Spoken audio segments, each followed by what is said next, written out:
Hello बच्चों, let's read the question and the question says match the following thermodynamics processes under column 1 with the expression given column 2।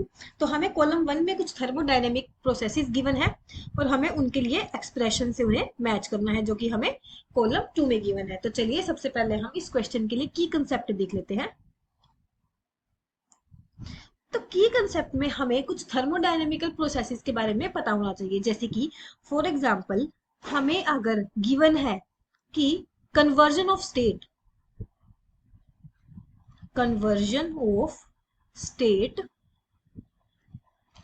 But it is at equilibrium,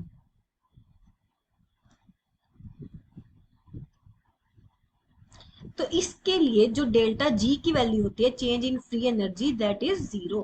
तो हमें first example में दिया गया freezing of water, मतलब water जो है liquid से किसमें कन्वर्ट हो रहा है, सॉलिड में। तो यहां पर क्या हो रहा है, लिक्विड से जब हम सॉलिड में जाते हैं, liquid to solid, entropy decreases. Entropy क्या करती है, यहां पे डिक्रीज करती है।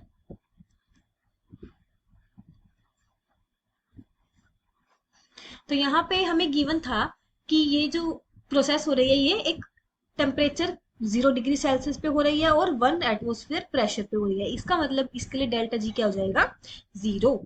तो जो ऑप्शन जो कॉलम ए है उसके लिए करेक्ट मैच क्या हो जाएगा, आर एंड टी। यहाँ पे डेल्टा जी भी 0 होगा और एंट्रोपी भी क्या होगी, डिक्रीज होगी। तो हम लिख सकते हैं कि जो डेल्टा एंट्रोपी है सिस्टम की वो क्या होगी, डिक्रीज, 0 से कम हो जाएगी।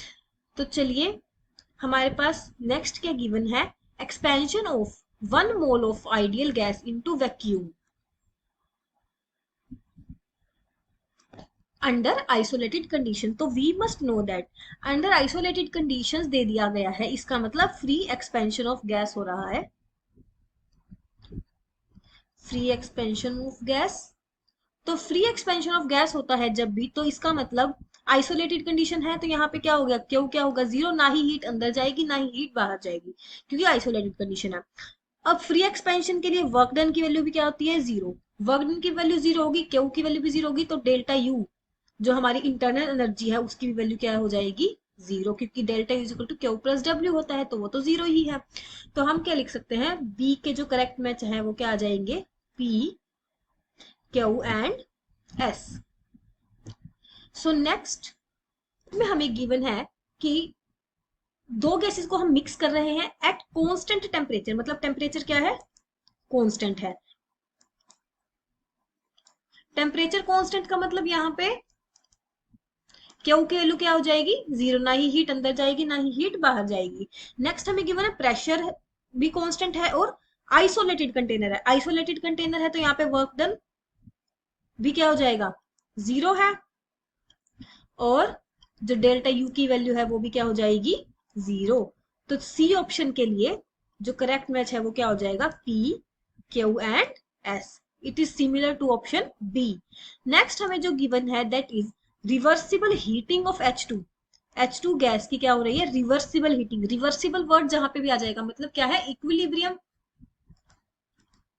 इक्विलिब्रियम के लिए डेल्टा जी की वैल्यू जो है वो क्या होगी, 0। डेल्टा जी 0 होगा और यहाँ पे हमें क्या गिवन है, temperature 300 kelvin to 600 kelvin given है, followed by reversible cooling at 300 kelvin. उसके बाद क्या हो रही है, रिवर्सिबल कूलिंग। इसका मतलब यहाँ पे जो क्यू की वैल्यू है वो भी क्या हो जाएगी, 0, क्योंकि टेम्परेचर उसके बाद तो कांस्टेंट रह रहा है। तो यहाँ पे वर्क डन की वैल्यू भी क्या हो जाएगी, 0, और ये दोनों 0 है, क्यू एंड डब्ल्यू, तो डेल्टा यू भी क्या हो जाएगा, 0। सो तो ऑप्शन डी के लिए जो करेक्ट मैच आ जाएगा वो क्या होगा, P Q S and T. So correct option 4, this question is option A. Hope you find your answer and understood it well. Best of luck.